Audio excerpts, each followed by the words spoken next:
My back hurts when I sit down, Mrs. Winters. The classroom fell silent as the rude teacher's eyes narrowed dangerously. Are you contradicting me, Mr. Johnson? Sit down. Now.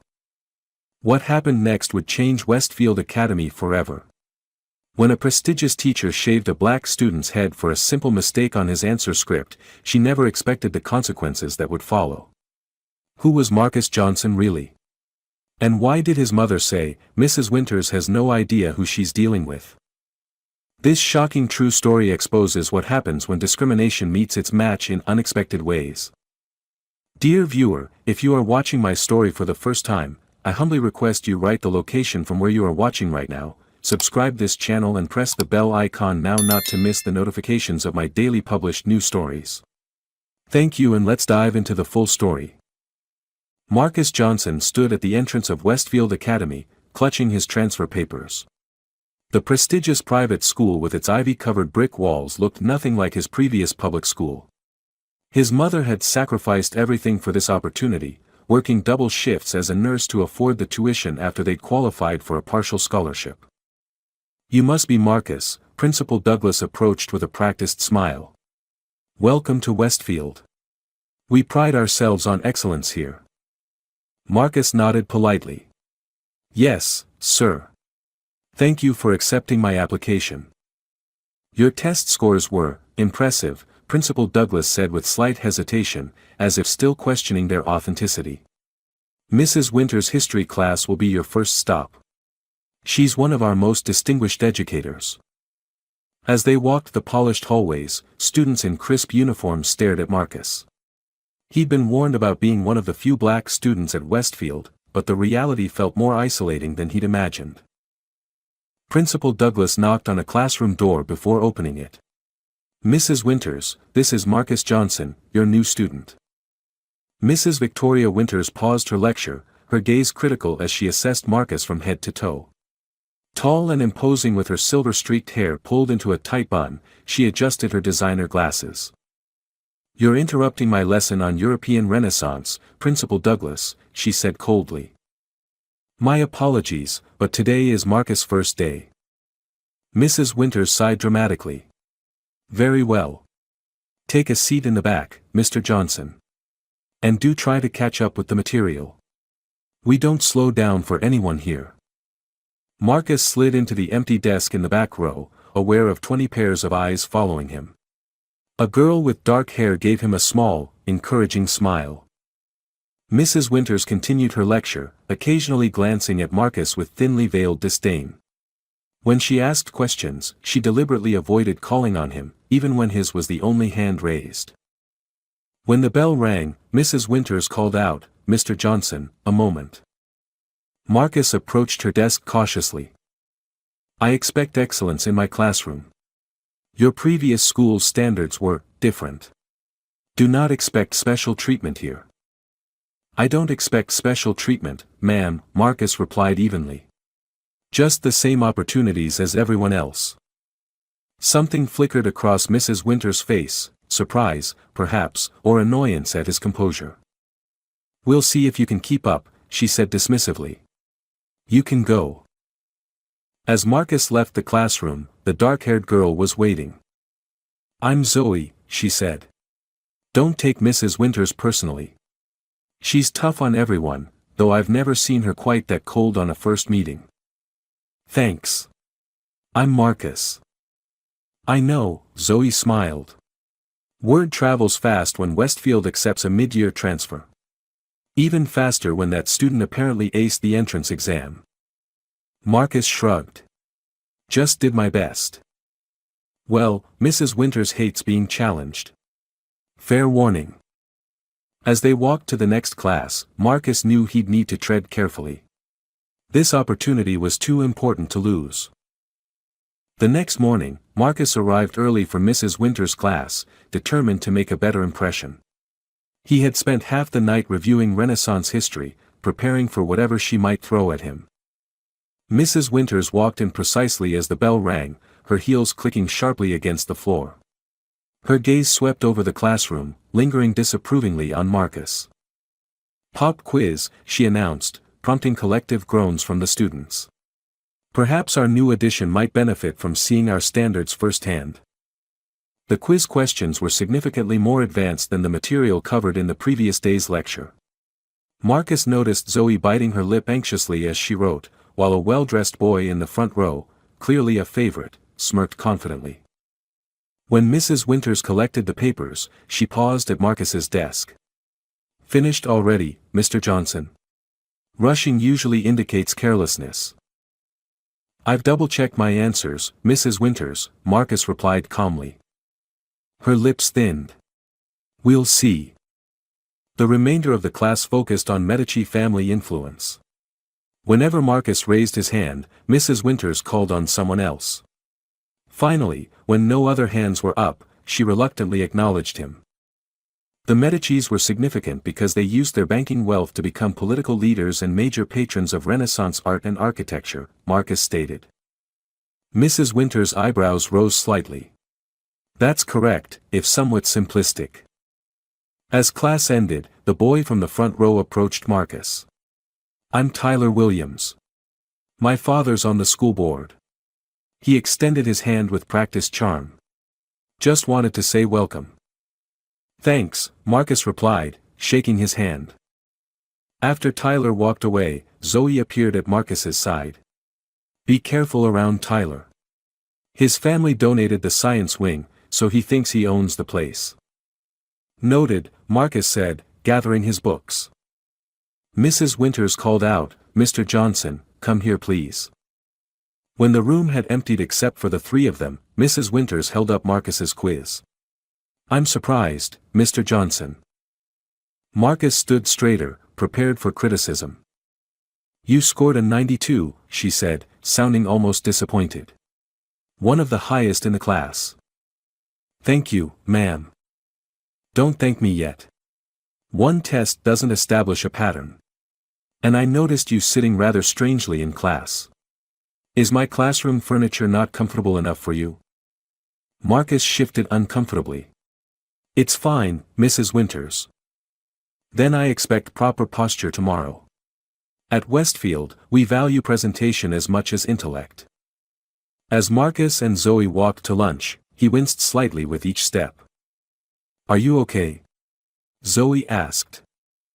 "Just a sports injury," Marcus lied, not wanting to explain that Mrs. Winters' critical stares had made him so tense that his back was now in pain. "She's worse with you than anyone else," Zoe observed. "Even the international students don't get this treatment." "I wonder why," Marcus said, though they both knew the unspoken answer. In the cafeteria, Tyler waved them over to a table occupied by other well-dressed students. "Johnson. Come sit with us. We're discussing the spring formal." Zoe looked surprised at the invitation. Marcus hesitated, then followed her to the table, determined to navigate all aspects of Westfield, even its social politics. "So," Tyler said casually, "what brings you to Westfield mid-year?" "Nobody transfers in January unless something happened." All eyes turned to Marcus, waiting for gossip. "My mother wanted a stronger academic environment to prepare for college," Marcus answered simply. Tyler seemed disappointed by the mundane response. "Well, you picked an interesting time. Mrs. Winters is especially tense this semester since she's up for department chair." As lunch continued, Marcus realized Tyler was more interested in showing off his knowledge of school politics than forming a genuine friendship. Still, he listened attentively. At Westfield, information might be as valuable as education. 2 weeks into the semester, Mrs. Winters announced a major test on Renaissance and Reformation Europe.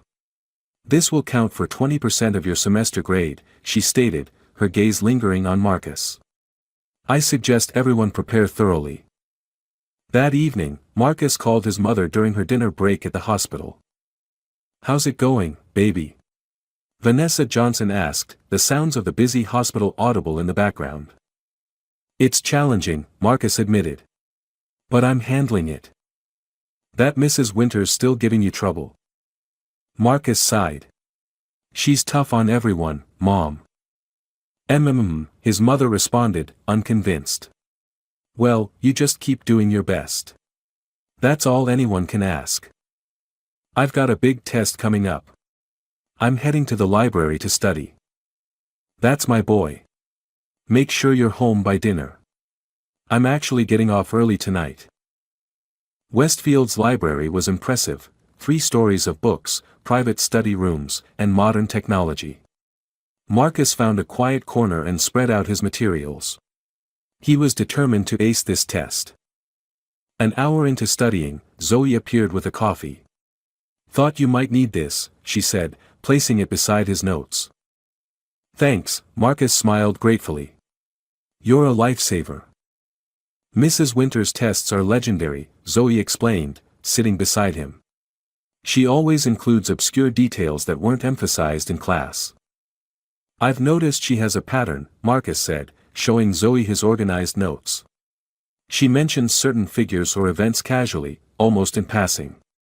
Those always appear on quizzes. Zoe looked impressed. You've figured out her technique already? It took me a whole semester. I had to, Marcus said quietly. She seems determined to see me fail. Zoe hesitated before speaking. You know, Tyler told me something interesting yesterday. Mrs. Winters opposed your admission during the transfer committee meeting. Marcus looked up sharply. How would Tyler know that? His dad. School board, remember? Apparently, Mrs. Winters questioned the authenticity of your entrance exam scores. Said they seemed suspiciously high for someone from your previous school. Marcus's jaw tightened. So she decided I cheated without even meeting me? Pretty much, Zoe confirmed. Principal Douglas overruled her, saying Westfield needed to improve its diversity statistics anyway. Marcus felt a familiar heaviness settle in his chest. So he wasn't just a student to them, he was a statistic, a box to check. I'm sorry, Zoe said, noticing his expression. I shouldn't have. No, it's good to know, Marcus interrupted. Now I understand why she's been treating me this way. They studied together until the library closed. As they packed up, Zoe said, You know more about this material than anyone in class. You'll do great. Test day arrived. Mrs. Winters distributed the papers with a warning. This examination separates the truly dedicated students from those who don't belong at Westfield. The test was even more difficult than anticipated. Beyond standard Renaissance questions, it contained sections on obscure artworks and minor historical figures barely mentioned in class. Marcus worked methodically, drawing on both his class notes and additional reading. When he reached the essay question, comparing the patronage systems of Florence and Venice, he wrote confidently, including details from a library book he'd discovered. With 15 minutes remaining, Marcus reviewed his answers while observing his classmates. Zoe was still writing frantically. Tyler looked smug, occasionally glancing at Mrs. Winters as if expecting approval. Others appeared increasingly panicked as time ran out. Time's up, Mrs. Winters announced. Pass your papers forward. As she collected the exams, she paused at Marcus's desk. Finished with time to spare again, Mr. Johnson. Interesting. I managed my time carefully, Mrs. Winters, Marcus explained. She took his paper without comment, but her expression suggested she'd already decided how to judge his work. Later that day, Marcus found himself unable to sit comfortably in his afternoon classes. The stress from Mrs. Winters' test had aggravated the pain in his back, pain she had caused during his first week when she'd struck him with a ruler for slouching while he was actually trying to read the small text in his borrowed textbook. He hadn't reported the incident, fearing it would only make things worse. That evening, his mother noticed his discomfort. What's wrong with your back, Marcus? You're moving like an old man. Just tense from exams, he deflected, not wanting to worry her. Well, take a hot shower and get some rest, she advised. Sometimes the hardest tests aren't the ones on paper. Marcus considered her words as he tried to find a comfortable position to sleep. Tomorrow, they would get their test results, and he suspected Mrs. Winters was far from finished testing him, in ways that went far beyond Renaissance history.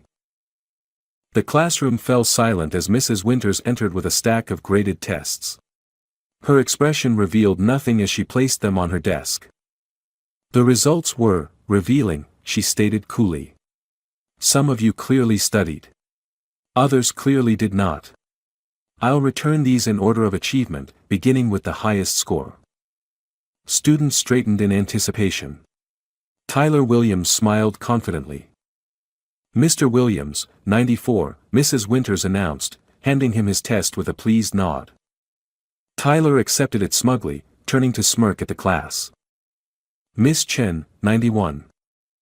Zoe looked surprised but pleased as she collected her test. Mrs. Winters continued distributing papers, her voice growing increasingly disapproving as the scores decreased. Marcus waited, confused as more and more students received their tests while his name remained uncalled. Finally, only Marcus and 2 others remained without tests. And now for our disappointments, Mrs. Winters said coldly. Mr. Peterson, 68. Barely passing.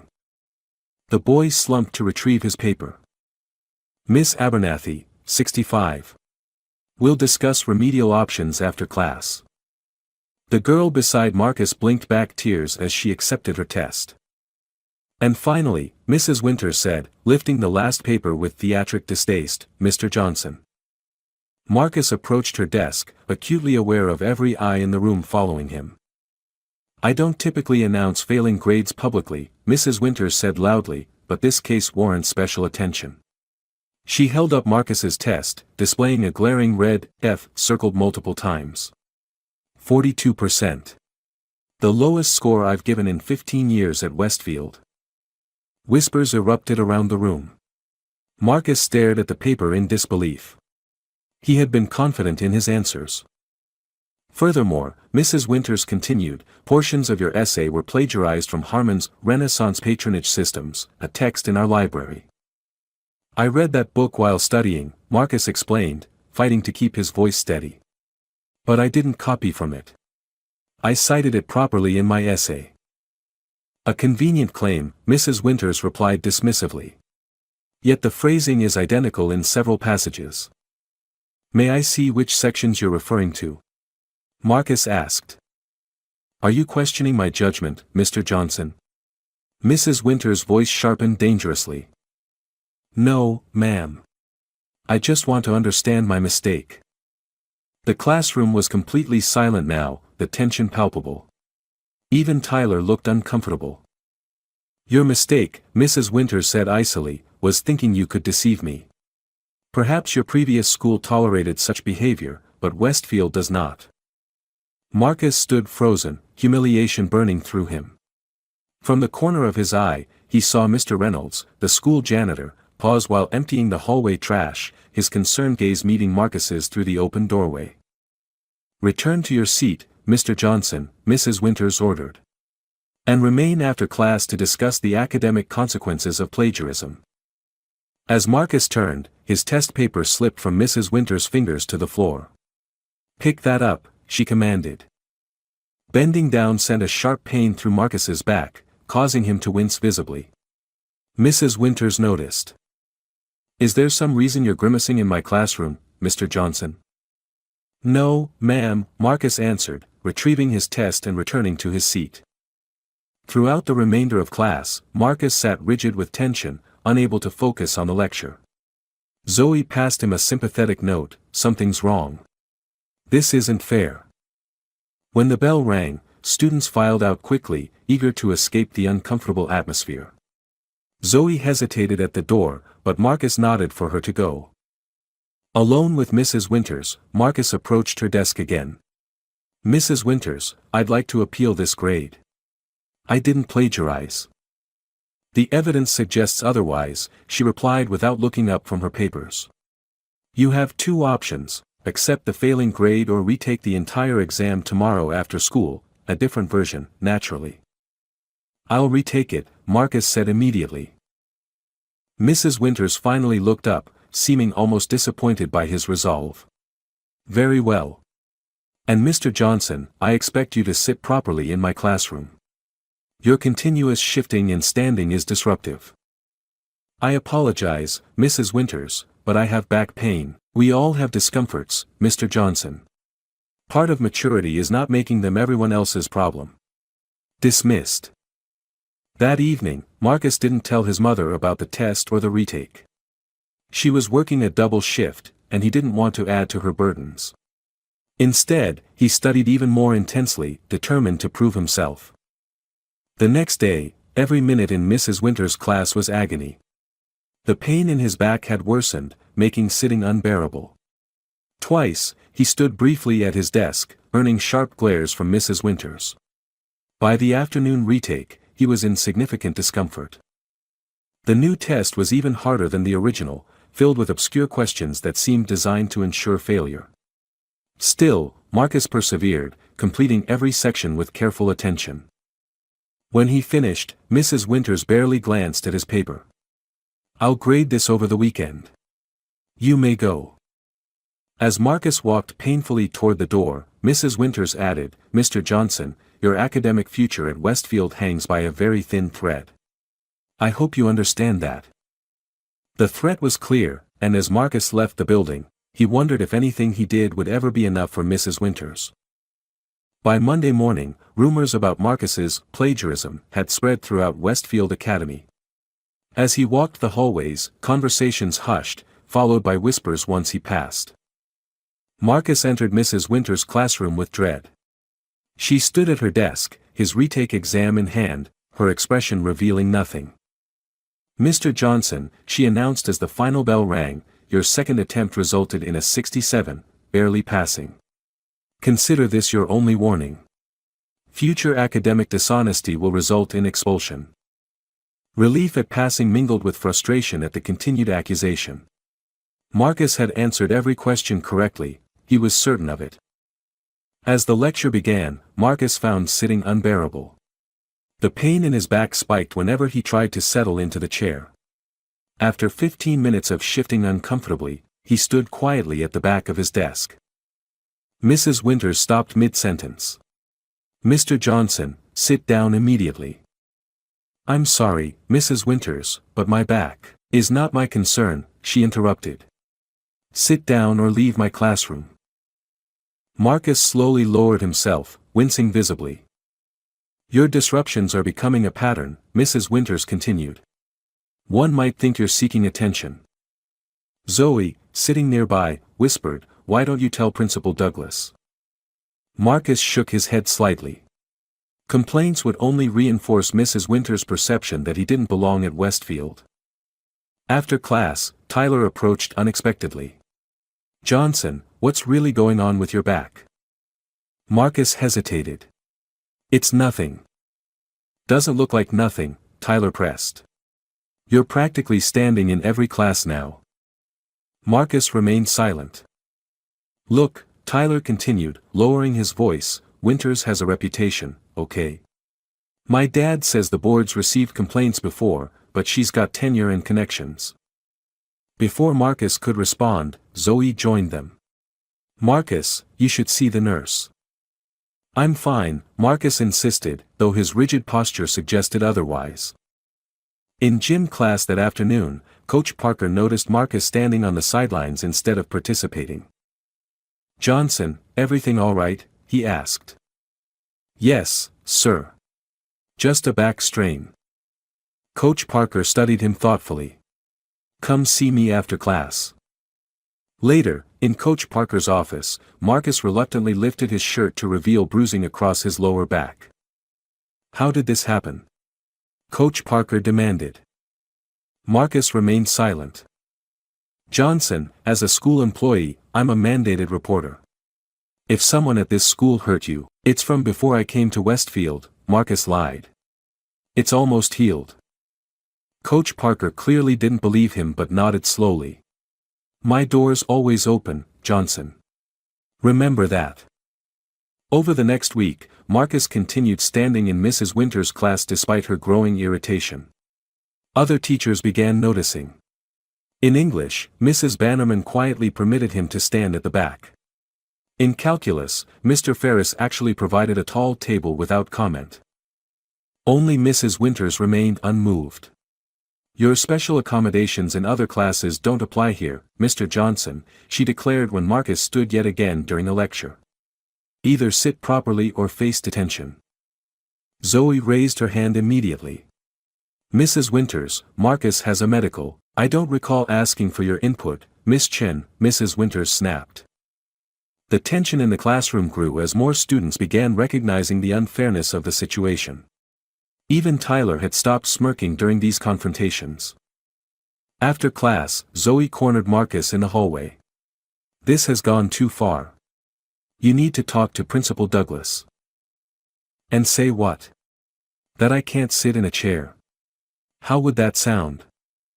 Like the truth. Zoe insisted.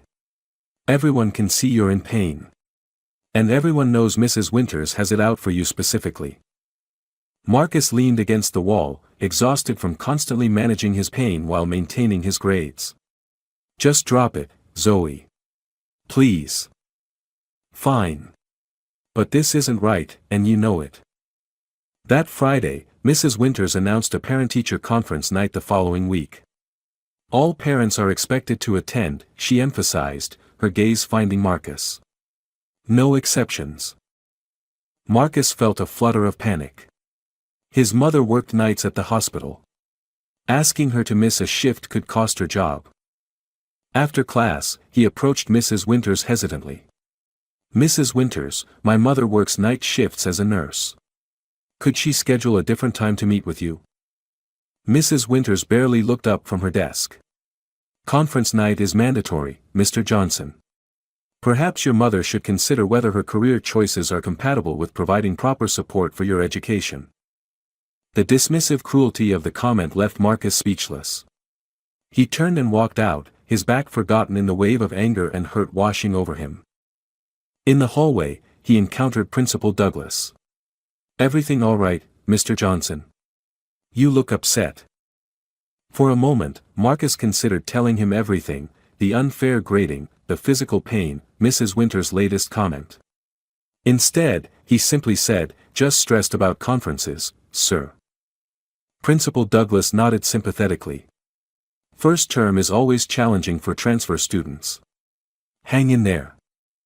As Marcus watched him walk away, he wondered how much longer he could endure Mrs. Winters' treatment before something broke, either his resolve or his silence. The morning of parent-teacher conferences, Marcus's mother surprised him at breakfast. I switched shifts with Denise, she announced. I'm coming to your conferences tonight. Mom, you didn't have to do that, Marcus protested, knowing how rare weekend shifts were. Yes, I did, Vanessa Johnson countered, pouring coffee. I want to meet this Mrs. Winters you never talk about. She eyed him carefully. And find out why you've been sleeping standing up lately. Marcus froze. You noticed? Baby, I'm a nurse. I notice everything. She sat beside him. What's going on with your back? And don't tell me nothing, because I've seen you wincing. Marcus stared at his cereal, debating whether to tell the truth. It's complicated, Mom. Uncomplicated, Vanessa said firmly. Taking a deep breath, Marcus explained about Mrs. Winters hitting him with a ruler that first week, the test accusations, and the escalating tension. As he spoke, his mother's expression darkened dangerously. She did what to you? Vanessa finally interrupted, her voice deceptively calm. And you didn't tell me? I didn't want you to worry. You were already working so hard to keep me at Westfield. Marcus Johnson, his mother said, taking his hands, no education is worth someone hurting you. Ever. You hear me? Yes, ma'am, Marcus replied quietly. We're definitely going to conferences tonight, Vanessa stated, her tone leaving no room for argument. That day at school, Mrs. Winters seemed especially determined to provoke Marcus. During class discussion, she repeatedly called on him for the most difficult questions, cutting him off mid-answer to declare his responses inadequate. When Marcus stood to manage his back pain, she stopped her lecture entirely. Mr. Johnson, your continued defiance is disrupting this entire class. I'm not trying to be defiant, Mrs. Winters. I'm standing because you want attention, she interrupted. Your academic performance doesn't distinguish you, so you've resorted to behavioral disruptions. The classroom fell completely silent. Even Tyler looked uncomfortable. "That's not true," Marcus said quietly. "Are you contradicting me?" Mrs. Winters' voice rose sharply. "You hit me with a ruler my first week here," Marcus finally said, the words tumbling out. "My back still hurts when I sit for too long." Gasps echoed around the classroom. Mrs. Winters' face flushed. "That is a serious and false accusation, Mr. Johnson," she hissed. "Go to Principal Douglas's office immediately." "Mrs. Winters, I saw you do it," Zoe suddenly interjected. "We all did." "Me too," another student added hesitantly. "Enough!" Mrs. Winters shouted. "Everyone open your textbooks to page 215.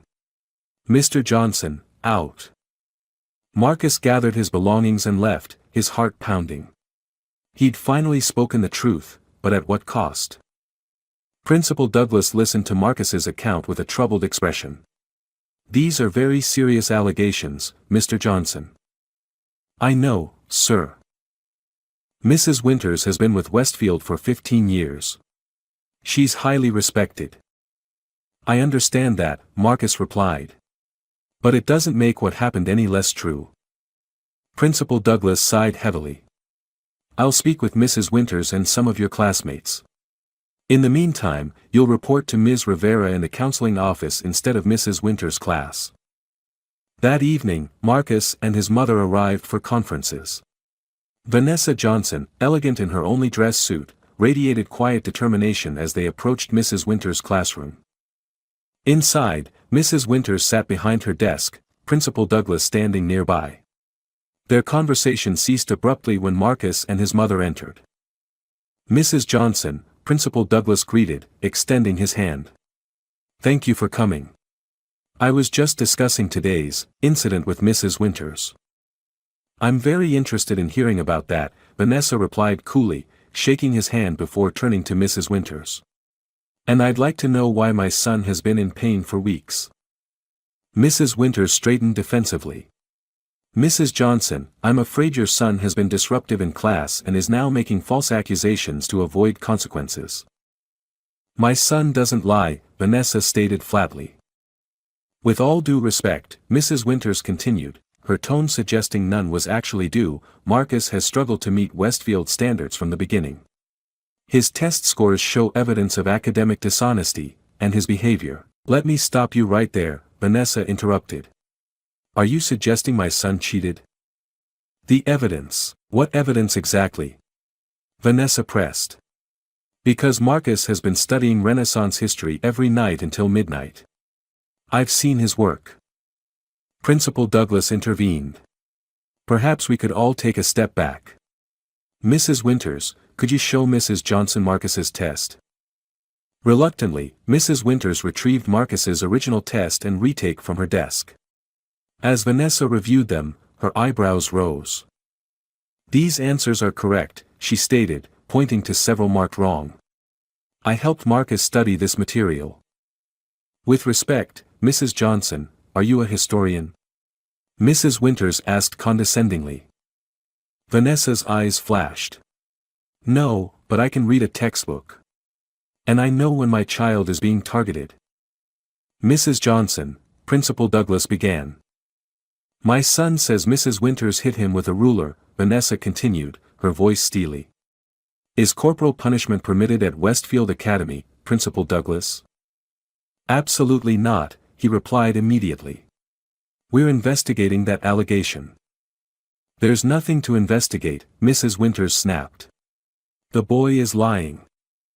"Multiple students have corroborated Marcus's account," Principal Douglas admitted reluctantly. Mrs. Winters paled slightly before recovering. "Children band together. It proves nothing." "What it proves," Vanessa said, rising to her full height, "is that my son will not be returning to Mrs. Winters' classroom under any circumstances." Principal Douglas nodded slowly. "We can arrange alternative instruction while we sort this out." "There's nothing to sort out," Mrs. Winters insisted, her composure finally cracking. This boy doesn't belong at Westfield. His kind always want special treatment instead of earning their place. The room fell silent at her outburst. Principal Douglas stared at Mrs. Winters in shock. His kind? Vanessa repeated dangerously. And what kind would that be, Mrs. Winters? Realizing her error, Mrs. Winters backpedaled. I meant transfer students who haven't adjusted to our standards. I think your meaning was perfectly clear, Vanessa replied. Principal Douglas, I expect a full investigation. And if this woman ever comes near my son again, I'll be contacting the school board and the Department of Education. As they left the conference, Marcus felt both relieved and terrified. He'd finally told the truth, but tomorrow he would still have to face the consequences. Mom, maybe I should just transfer to another school, he suggested quietly as they walked to the car. Vanessa stopped and turned to her son. Marcus Johnson, we do not run from injustice. We face it and change it. Your father taught me that, and I'm teaching it to you. Marcus nodded, reminded of the father he barely remembered, a civil rights attorney who had died when Marcus was 7. Besides, Vanessa continued with a determined smile, Mrs. Winters has no idea who she's dealing with. The Monday following parent-teacher conferences, Marcus was instructed to report to the library during Mrs. Winters' class period. Ms. Rivera, the school counselor, had arranged for him to study independently until the situation was resolved. While retrieving books from his locker, Marcus overheard Mrs. Winters' voice from around the corner. This is a witch hunt, she was saying angrily to someone. That woman is threatening to take this to the school board, all because her son can't handle academic standards. Victoria, multiple students corroborated his story, Principal Douglas replied, his voice low but firm. This isn't something we can ignore. Those children are confused. I may have tapped his desk with a ruler to get his attention, but this goes beyond the ruler incident, Principal Douglas interrupted. There's the test grading, the comments students reported.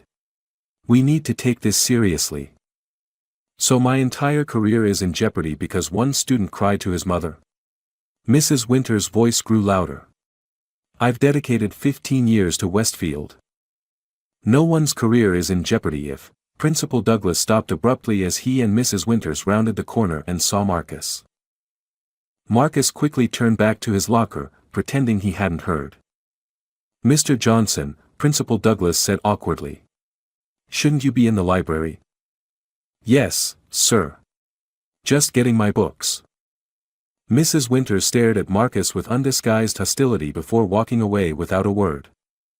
The rest of the week passed in uneasy limbo. Marcus studied alone in the library while the investigation continued. Other students began approaching him between classes, some offering support, others questioning his motives. Tyler Williams remained conspicuously distant. On Friday afternoon, Principal Douglas called Marcus to his office. I've spoken with all your classmates and reviewed the situation, he explained. Starting Monday, you'll return to Mrs. Winters' class. What? Marcus couldn't hide his shock. After everything that happened? Mrs. Winters has agreed to modify her approach, Principal Douglas said carefully. She'll be monitored closely.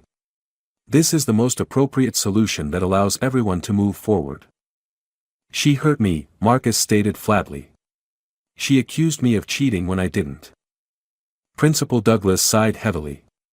Marcus, educational institutions require compromise sometimes. Mrs. Winters is a valued faculty member with tenure. The school board prefers handling this, internally. Marcus realized the decision had already been made. Westfield was protecting Mrs. Winters, not him. Monday arrived with a sense of dread. As Marcus entered Mrs. Winters' classroom, conversation ceased immediately.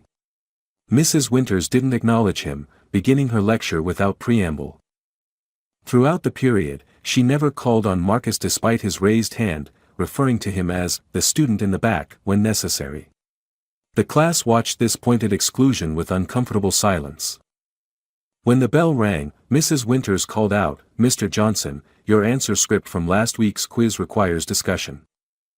The other students filed out reluctantly, Zoe squeezing Marcus's arm supportively as she left.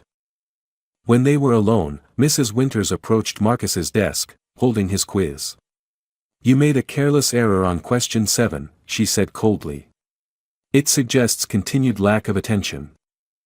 Marcus glanced at the question. He'd accidentally transposed 2 dates. "I apologize for the mistake, Mrs. Winters." "Mistakes reflect character, Mr. Johnson. Yours suggest you don't take your education seriously, despite your mother's aggressive advocacy." "That's not true," Marcus replied evenly. "I work hard in all my classes." "Do you?" Mrs. Winters moved closer, her voice dropping dangerously. "Because from where I stand, you've been nothing but disruptive since arriving at Westfield. Your accusations have damaged my reputation with both students and faculty." "I told the truth," Marcus said quietly. Something flashed in Mrs. Winters' eyes, anger beyond professional frustration. "The truth? You have no idea what truth means in the real world, boy."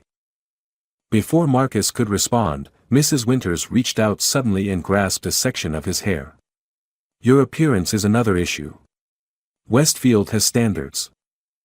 "Please let go," Marcus said, trying to pull away.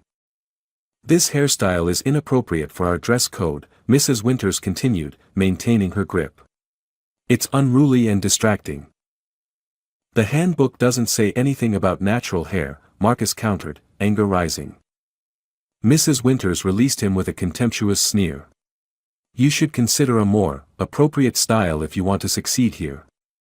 Dismissed. That night, Marcus debated telling his mother about the encounter but decided against it. She was already working extra shifts to cover an unexpected car repair. Besides, what could she do? The school had made its position clear. The next morning, Mrs. Winters returned their graded quizzes, Marcus's marked with a 65 despite his certainty that he'd answered most questions correctly. When he raised his hand to question one particularly dubious marking, Mrs. Winters ignored him completely. After class, Marcus stayed behind. "Mrs. Winters, I believe there's a mistake on my quiz grade." "There's no mistake," she replied without looking up. "Your answer to question 12 lacks sufficient detail." "I wrote the same amount as everyone else," Marcus persisted. "I compared answers with Zoe afterward." Mrs. Winters finally looked up, her expression cold. "Are you accusing me of unfair grading, Mr. Johnson?" "Again? Perhaps you'd like another meeting with Principal Douglas." The threat was clear. Any further complaints would be dismissed, or worse, used against him. The following day, Mrs. Winters brought electric hair clippers to class, ostensibly for a demonstration on Renaissance barber surgeons. During her lecture, she repeatedly made pointed comments about appropriate appearance while looking directly at Marcus. When Marcus handed in his homework after class, Mrs. Winters suddenly lifted the clippers and, before he could react, ran them across the side of his head, removing a significant section of his hair. "Much better," she said with cold satisfaction as chunks of his hair fell to the floor. "Now you look like a proper Westfield student." Marcus stood frozen in shock, his hand rising to touch the missing hair, as Mrs. Winters set down the clippers calmly and returned to her desk.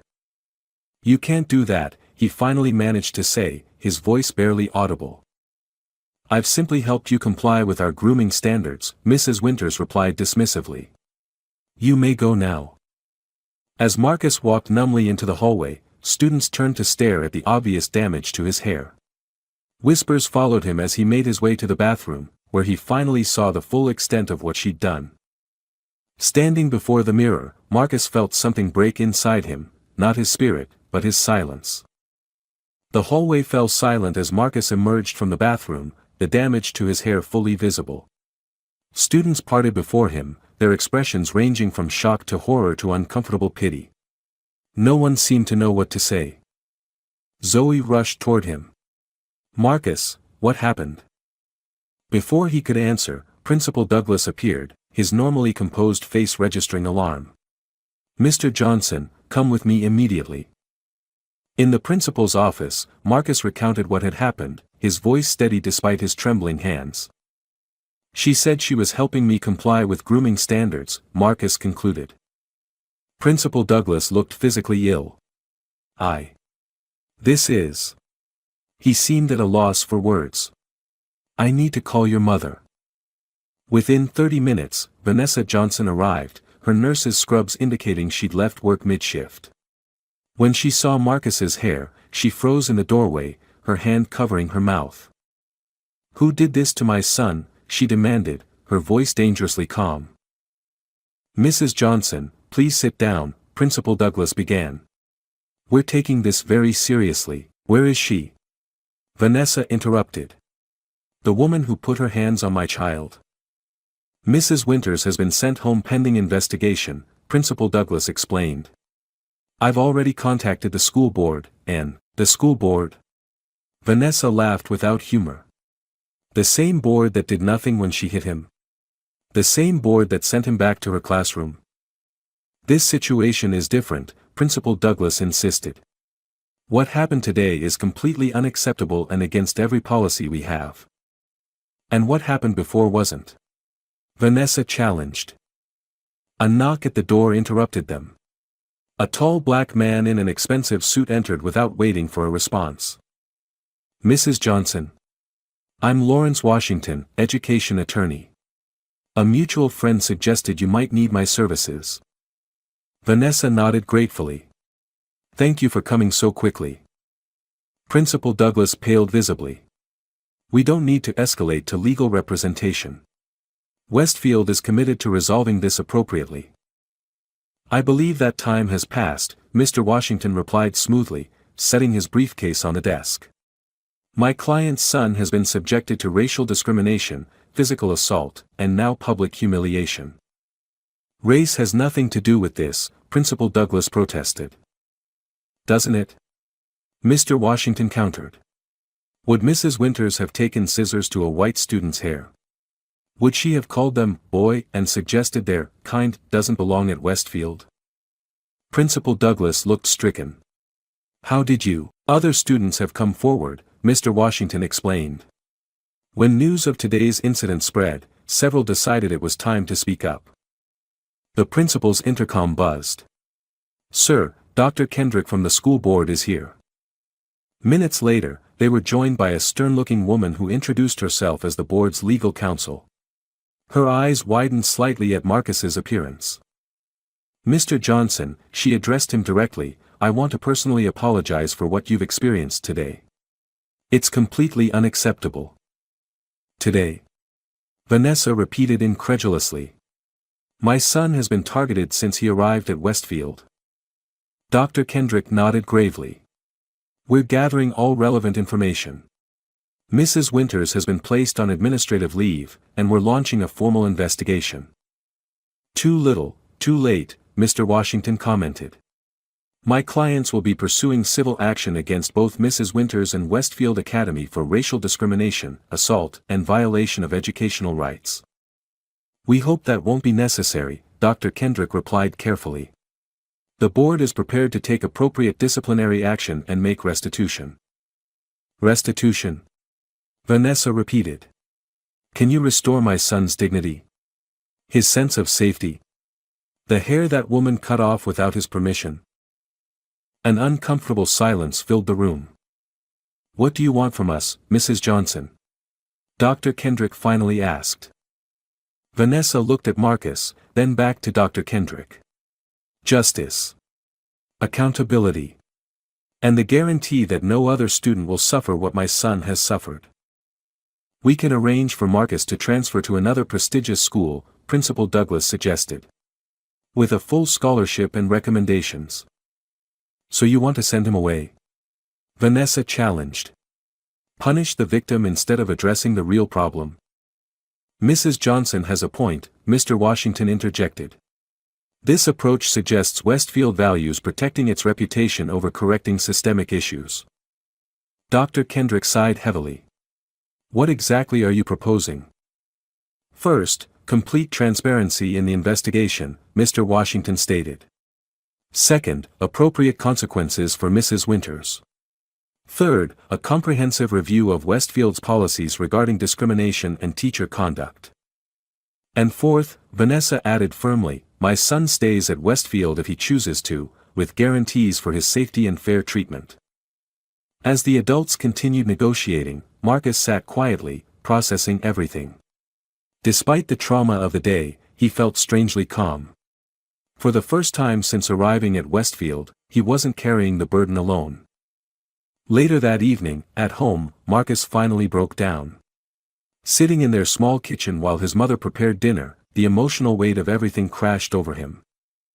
"I'm sorry, Mom," he managed between tears. "I should have told you sooner." Vanessa abandoned the stove and wrapped her arms around him. "No, baby. I'm sorry. I was so focused on giving you opportunities that I didn't see you were suffering." "What happens now?" Marcus asked, wiping his eyes. "Now?" Vanessa smiled grimly. "Now we fight for what's right. Just like your father would have done." Marcus nodded, touching his partially shaved head. "Everyone will be staring tomorrow." "You don't have to go back tomorrow," Vanessa assured him. "Take some time." "No," Marcus said firmly. "If I don't go back, she wins." Vanessa studied her son with pride.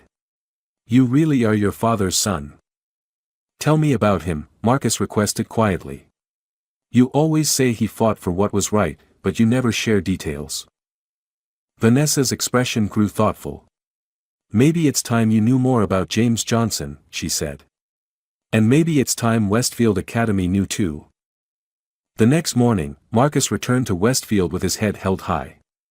His mother had taken him to a barber who had skillfully transformed Mrs. Winter's destructive act into a deliberate fade, one that actually suited him well. Still, he felt every eye on him as he walked through the hallways. "Marcus!" Zoe called, hurrying to catch up with him. "You came back. Are you okay?" "I'm okay," he confirmed. "Different, but okay." "Everyone's talking about what happened," Zoe said quietly. "Nobody can believe Mrs. Winters would do something so awful." "I can," came a voice behind them. Tyler Williams approached cautiously, looking uncharacteristically solemn. "Can I talk to you?" "Privately?" Zoe looked skeptical, but Marcus nodded. "It's fine, Zoe. I'll see you in calculus." When they were alone, Tyler shifted uncomfortably. "Look, Johnson, I should have said something sooner." "About what?" "About Mrs. Winters. She's done this before, not the hair cutting, but the targeting. My father, he helped cover it up last time." Marcus stared at Tyler in disbelief. "What are you talking about?" 2 years ago, there was another black student, David Richardson. Mrs. Winters accused him of cheating too. When he defended himself, she made his life miserable until his parents finally transferred him out. "And your father knew?" Tyler nodded, looking ashamed. "The board paid the family to keep quiet. My dad said it was better for everyone. I didn't think much about it then, but after seeing what she did to you." He trailed off. "Why are you telling me this now?" Marcus asked. "Because it's wrong," Tyler admitted. "And because my father just called an emergency board meeting to try to manage the situation again." Marcus absorbed this information, his mind racing. "Do you know where David Richardson went after Westfield?" "Some public school. He had a scholarship here like you." "Thanks for telling me, Tyler." "I'm sorry I didn't say something sooner," Tyler added. "And, your hair actually looks good, for what it's worth." Throughout the day, Marcus was surprised by how many students approached him with support. Some shared their own stories of Mrs. Winters' favoritism and cruelty, though none as extreme as what Marcus had experienced. During lunch, the school janitor, Mr. Reynolds, approached Marcus's table. "Mr. Johnson, got a minute?" he asked quietly. Marcus followed him to a quieter corner of the cafeteria. "I saw what Mrs. Winters did to you yesterday," Mr. Reynolds said, his weathered face serious. "I was cleaning the room next door and saw through the connecting door window." "You were a witness?" Marcus asked, hope rising. "More than that." Mr. Reynolds pulled out his phone and showed Marcus a video. "I started recording when I saw her pick up those clippers. Didn't feel right. The video clearly showed Mrs. Winters deliberately cutting Marcus's hair while making her comments about proper Westfield students. "Mr. Reynolds, this is..." "Thank you," Marcus said, stunned by this unexpected evidence. "Can you send this to me?" "Already sent it to that lawyer your mama brought. But thought you should see it too." He pocketed his phone. "Been working here 15 years. Seen how Mrs. Winters treats certain students. Never had proof before." That evening, Marcus received a surprising email from an unfamiliar address, davidrichardson98@gmail.com. The subject line read simply, "I heard what happened." The email explained that David Richardson had learned about the incident through former classmates. He described experiences strikingly similar to Marcus's, the accusations of cheating, the humiliation, the escalating hostility. Unlike Marcus, however, he had no video evidence, no witnesses willing to speak up, and no attorney to fight for him. "My parents just wanted it to go away," David wrote. "They took the settlement and agreed to sign an NDA. But if you're fighting this, I want to help. That NDA doesn't cover what she did to you." Marcus immediately forwarded the email to Mr. Washington. Later that night, Marcus's mother sat him down at the kitchen table. "There's something important we need to discuss," she said seriously. "About Westfield?" Marcus asked. "About your father," Vanessa replied. "And why this fight means so much to me." She retrieved a folder from her bedroom and placed it before Marcus. Inside were newspaper clippings, legal documents, and photographs. "Your father wasn't just any civil rights attorney," Vanessa explained. "He specialized in educational discrimination cases. Before he died, he was building a case against several elite private schools for systematic discrimination against black students." Marcus looked up sharply. "Was Westfield one of them?" "No," Vanessa admitted. "But the patterns he documented are identical to what you've experienced. The selective enforcement of rules. The questioning of academic achievement. The isolation tactics. Is that why you wanted me to go to Westfield? To continue Dad's work?"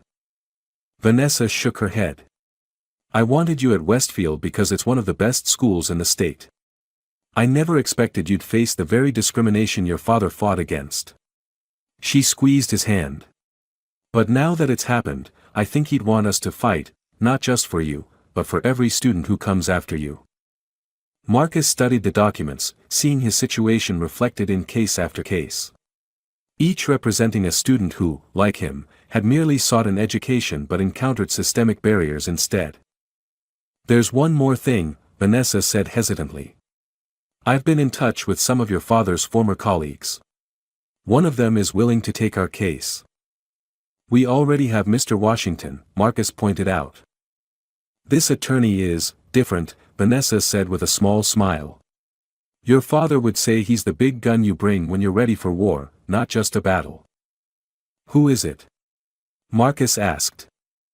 "Dr. James Johnson," Vanessa replied, watching Marcus's face carefully. "Dad?" Marcus whispered, confusion evident in his voice. "No, baby," Vanessa clarified gently. "Your Uncle James. Your father's brother." "But you always said I had no other family," Marcus protested. "James and your father had a falling out years ago," Vanessa explained. "After your father died, James moved away. We lost touch. But when all this happened, I reached out to him. And he's willing to help?" Marcus asked, still processing this revelation. "More than willing," Vanessa confirmed. "He's arriving tomorrow. And Marcus, he's not just any attorney. He's one of the country's leading experts on educational discrimination law." As Marcus absorbed this new information, his phone pinged with a text from Zoe. "Just heard Mrs. Winters cleaned out her classroom tonight. Something big is happening. Are you okay?" Marcus showed the message to his mother, who nodded thoughtfully. "The board probably thinks they can resolve this by removing her quietly. But we're not just fighting about one teacher, are we?" "No," Marcus agreed, looking down at his father's work. We're fighting for something much bigger. The following morning, a sleek black car pulled up outside the Johnson home. Marcus watched from the window as a tall man in an impeccable suit emerged. Even from a distance, the resemblance to the photos Marcus had seen of his father was striking. "Is that him?" Marcus asked, his voice betraying his nervousness. Vanessa nodded, smoothing her dress. "That's your Uncle James."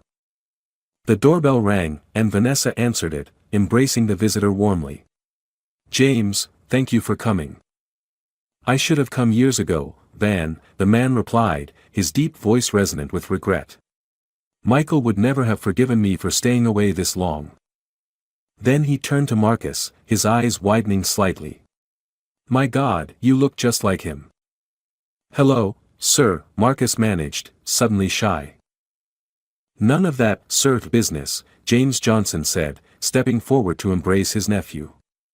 "I'm your Uncle James, and I've got 15 years of being an uncle to make up for." Over breakfast, James reviewed the documentation they had gathered, the video from Mr. Reynolds, the email from David Richardson, the test papers with inconsistent grading, and statements from Marcus's classmates. "This is compelling," James acknowledged, his expression grim. "But what happened to you is just the tip of the iceberg, Marcus.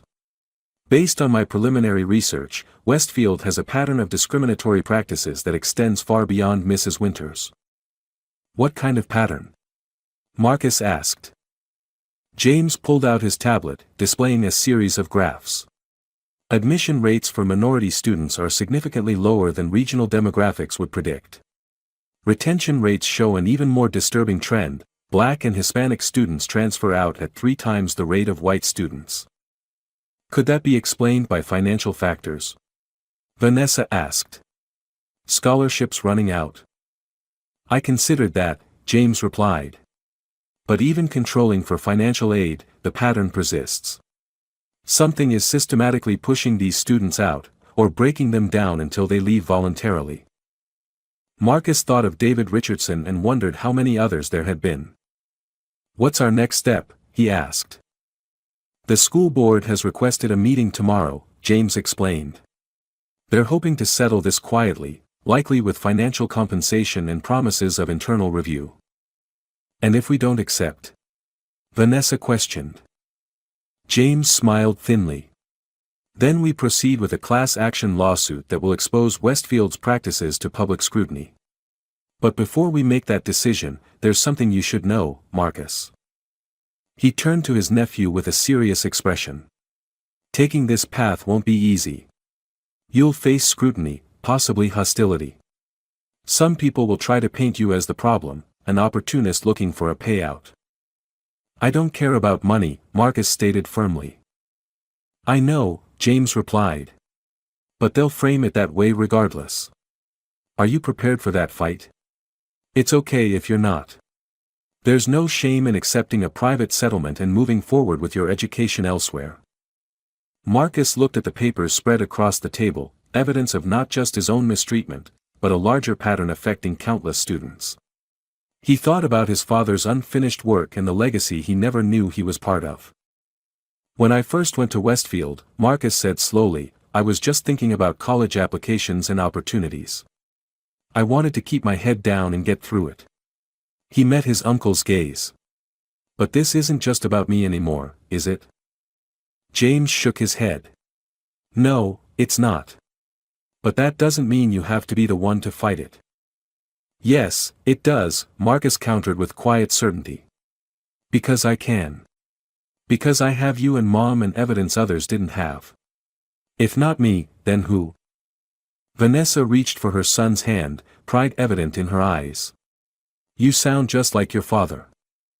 That afternoon, Ms. Rivera called to check on Marcus.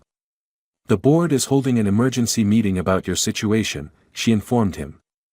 "I thought you should know that several faculty members, myself included, have submitted statements supporting you." "Thank you," Marcus replied, genuinely touched. "I didn't realize I had allies among the teachers."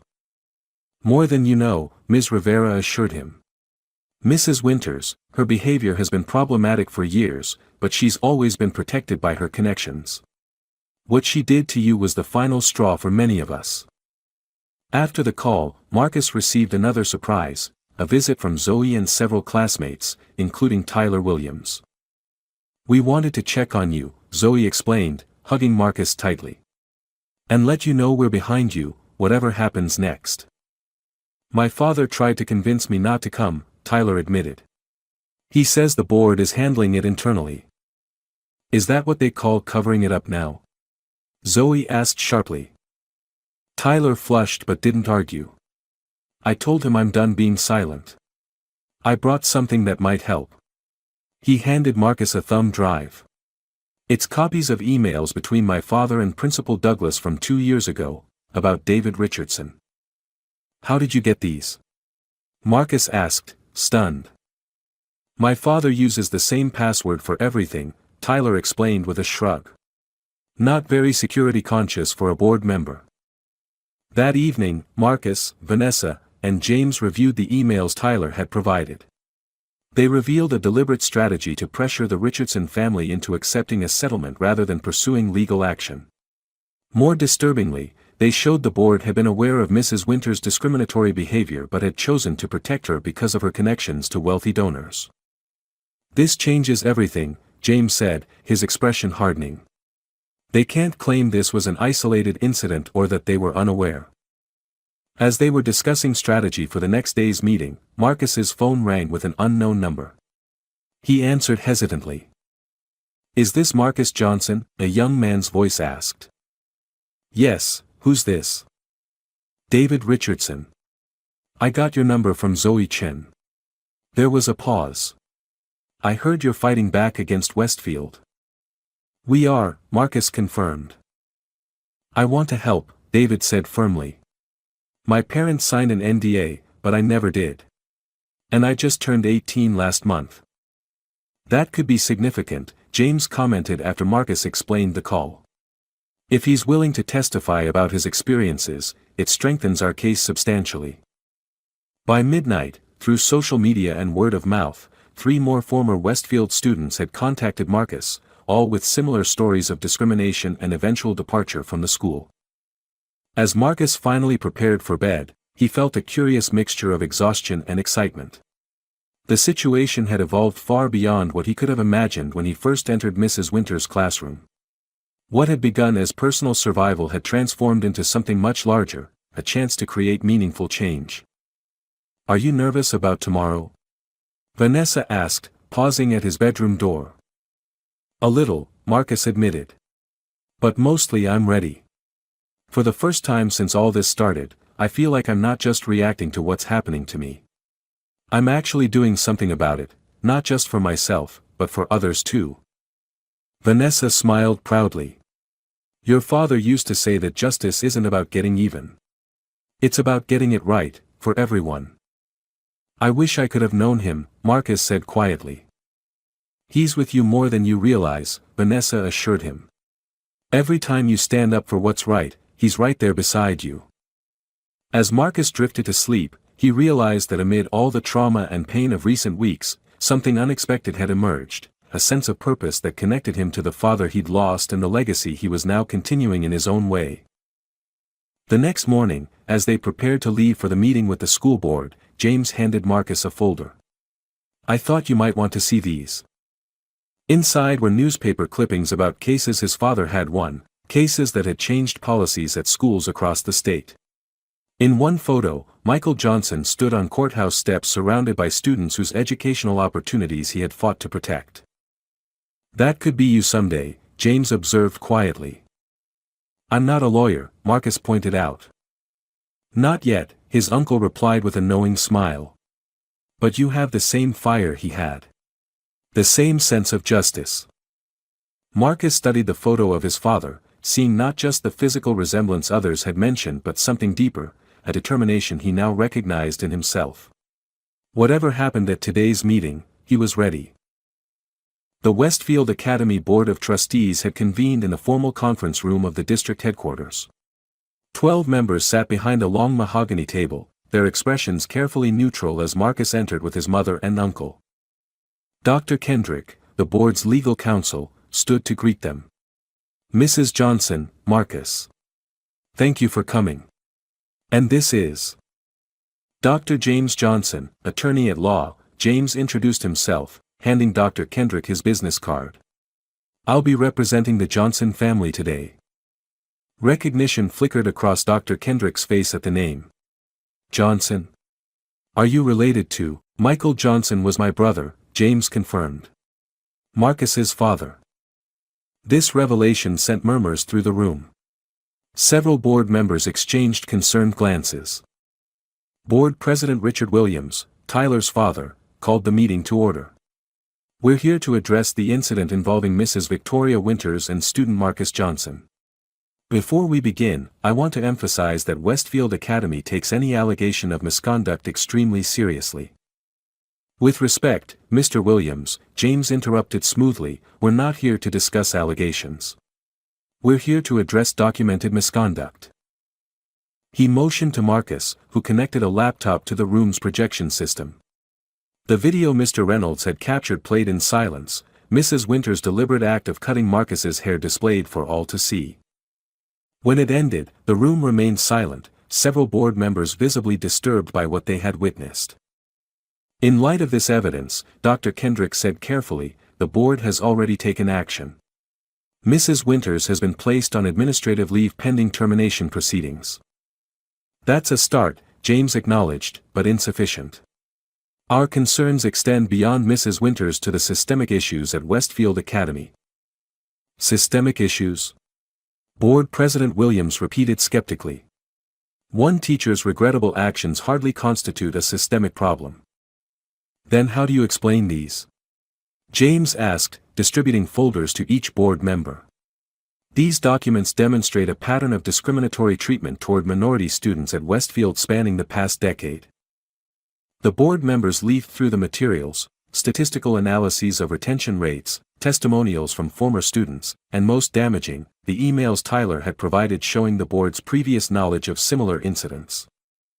Board President Williams paled as he recognized his own emails in the documentation. Where did you get these? He demanded. Their authenticity isn't in question, is it? James countered. President Williams fell silent, visibly shaken. We're prepared to proceed with a class action lawsuit, James continued, representing not only Marcus but other students who have experienced similar discrimination at Westfield. Several of these former students had joined the meeting, sitting quietly in the back row, including David Richardson, whose presence caused another ripple of consternation among the board members. However, James added, litigation isn't our preferred path. We're here to propose an alternative approach that addresses the underlying issues while enabling Westfield to demonstrate genuine commitment to change. He outlined a comprehensive proposal, the establishment of an independent diversity and inclusion committee with actual authority, mandatory training for all faculty and staff, transparent reporting of disciplinary actions broken down by demographic factors, and most significantly, a scholarship fund named after Michael Johnson for students from underrepresented communities. Additionally, James concluded, we expect a formal, public apology to Marcus and other affected students, and the immediate initiation of a review of all cases where minority students have left Westfield under questionable circumstances within the last 5 years. Dr. Kendrick leaned over to whisper to President Williams, who nodded reluctantly. The board would like to confer privately regarding these proposals, Dr. Kendrick announced. Would you mind stepping out briefly? As they waited in the antechamber, Marcus felt a mixture of anxiety and pride.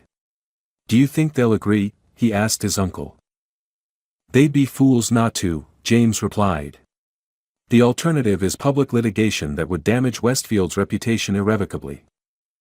After 20 minutes, they were called back in. The atmosphere in the room had shifted noticeably.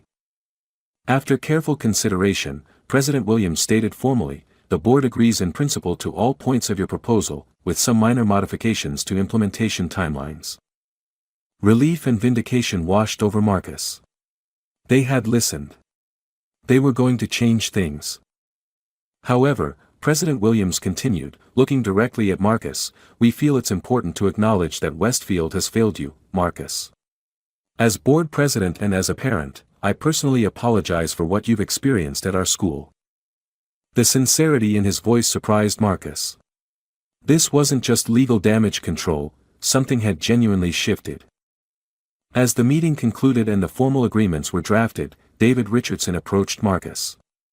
"When I left Westfield, I felt like I'd failed somehow," he admitted. "Like maybe I wasn't good enough. Thanks for showing me the truth." "We showed each other," Marcus replied, extending his hand. Outside the district headquarters, local media had gathered, alerted to the high-profile meeting. With his mother and uncle beside him, Marcus faced the cameras briefly. "What happened today isn't just about one student or one teacher," he stated with calm confidence. "It's about creating an educational environment where every student has an equal opportunity to succeed. That's all we've asked for, and that's what Westfield has now committed to providing." As they walked away from the reporters, Vanessa squeezed her son's hand. "Your father would be so proud of you today." "I'm proud of us," Marcus replied, looking at his newfound family, both blood relations and the allies who had stood with him.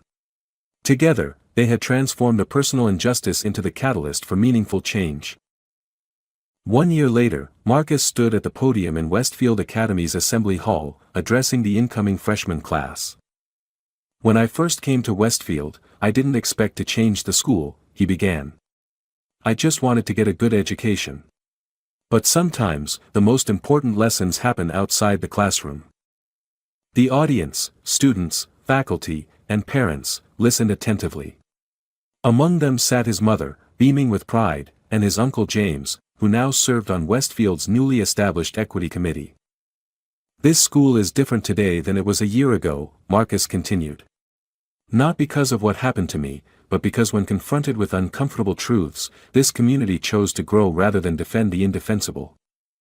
The changes at Westfield had been substantial. Principal Douglas had resigned, replaced by Dr. Harper, an educator committed to creating an inclusive environment.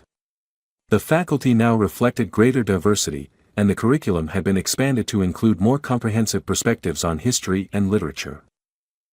The Michael Johnson Scholarship Fund has already enabled 15 students to join our community who might otherwise never have had the opportunity, Marcus noted. And our retention rates for minority students have improved dramatically. As student body president, a position he'd been elected to in a landslide vote, Marcus had played a significant role in these transformations. The platform that had begun as a response to injustice had evolved into leadership that benefited the entire school. True education isn't just about learning facts, Marcus concluded. It's about developing the courage to question what's wrong and the wisdom to help make it right. After the assembly, as students dispersed to their classes, Marcus was approached by a new teacher, one whose face he recognized with shock. "Mrs. Winters," he managed, taking an instinctive step back. The woman before him bore little resemblance to the imposing figure who had terrorized him a year earlier.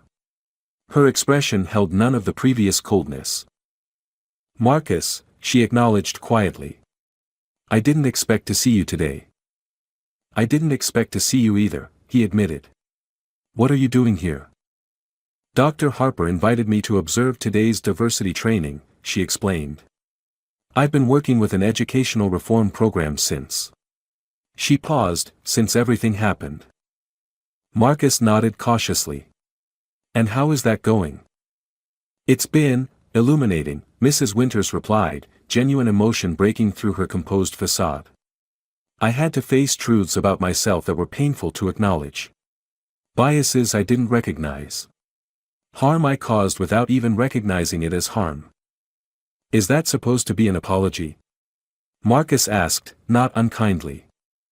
"No," she said firmly. "Nothing could adequately apologize for what I did to you and others before you. This is just an explanation of where I am now. Trying to learn. Trying to change." Marcus studied her thoughtfully.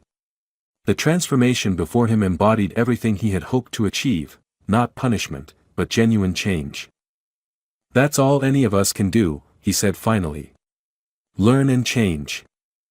As Mrs. Winters walked away, Marcus felt a sense of closure he hadn't expected. The cycle had been broken. The system that had protected her had been reformed, and remarkably, even she herself had begun to transform. Later that day, At lunch with Zoe and Tyler, who had become two of his closest friends, Marcus reflected on the journey of the past year. "Did you ever imagine things would turn out like this?" Zoe asked, gesturing around the cafeteria where students of all backgrounds now mingled freely. "Never," Marcus admitted. "When I first came here, I was just trying to survive Mrs. Winter's class. Now look at us." Tyler nodded thoughtfully. "My dad still struggles with all the changes, but even he admits the school is better now. Applications are up 30%. And it's not just Westfield," Zoe added. 3 other private schools in the district have adopted similar reforms after what happened here." Marcus smiled, watching a group of freshmen, diverse in every sense, laughing together at a nearby table. "It's still not perfect. We have more work to do." "That's why you're going to law school after graduation, right?" Tyler teased, though they all knew it wasn't really a joke. Marcus had indeed decided to follow in his father's and uncle's footsteps. The scholarship offers had already started coming in, impressed by both his academic record and his role in the Westfield reforms. As they finished lunch, Marcus caught sight of a small boy hesitantly entering the cafeteria, clearly a new student, looking as uncertain as Marcus had felt on his first day. Without hesitation, Marcus walked over. "Hey there. I'm Marcus Johnson, student body president. Need help finding a place to sit?" The relief on the boy's face was immediate. "Yes, please. I just transferred here. I'm Kevin." "Well, Kevin, consider yourself welcomed," Marcus said, leading him to their table. "At Westfield Academy, everyone belongs." That afternoon, Marcus met with Dr. Harper to discuss the upcoming Cultural Awareness Week. As they finished their meeting, the principal regarded Marcus thoughtfully. "You know, when we dedicated that plaque to you in the main hall, some thought it was premature. That we should wait until you graduated," Dr. Harper commented. "But I disagreed. Some achievements shouldn't wait for recognition." Marcus glanced out the window at students crossing the courtyard. "The plaque isn't really about me, though, is it? It's about what can happen when people are brave enough to confront uncomfortable truths." "Indeed," Dr. Harper agreed. "Though I suspect your story is far from over, Mr. Johnson." As Marcus walked home that evening, he passed the spot where he had once stood nervously clutching his transfer papers. So much had changed since that day, both at Westfield and within himself. His phone buzzed with a text from his mother, "Dinner with Uncle James tonight. He has news about the Richardson case." Marcus smiled. The work continued. What had begun with one teacher's cruelty had blossomed into something powerful and enduring, a commitment to justice that would extend far beyond the walls of Westfield Academy. The rude teacher who had shaved a black student's head had never expected this outcome. None of them had. But sometimes, Marcus reflected, the most important transformations begin with the courage to stand up when sitting down is no longer an option. Dear friend, stories like Marcus Johnson's happen in schools across our country every day. When we witness discrimination, we have a choice: remain silent or stand up for what's right. One voice can create a ripple that becomes a wave of change. Education should be a place where every student feels valued, respected, and safe regardless of their race, background, or appearance. Marcus's journey reminds us that justice often requires courage and that lasting change begins when we refuse to accept the unacceptable. If this story moved you, please like this video and subscribe to our channel for more powerful stories that shine a light on important social issues. Together, we can build a world where every student has the opportunity to thrive without facing discrimination or prejudice. Your support helps these stories reach those who need to hear them most.